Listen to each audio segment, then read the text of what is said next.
sester. Ne toliko kot žensk, kot medicinskih sester, ker se pokaže potem pri raznih, tudi pri pripravi mogoče zdaj osnutka zakona za dolgotrajno oskrbo, se je dobro pokazalo, da imamo medicinske sestre dejansko večji posluh za to problematiko, ki ga ta zakon obravnava. In šele, ko so njih zraven potegnili kot strokovnjakinje iz tega področja, se je napredovalo. To se pravi, se je lahko izpostavilo dejanske poudarke, ki jih ta dolgotrajna oskrba ne bi zajela.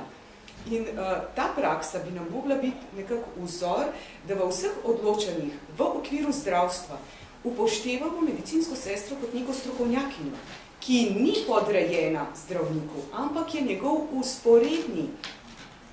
To se pravi, mi smo enakovredni strokovnjak zdravniku, ki smo na svojem področju, bom rekla, dejansko popolnoma suvereni. Imamo pa seveda isto področje dela.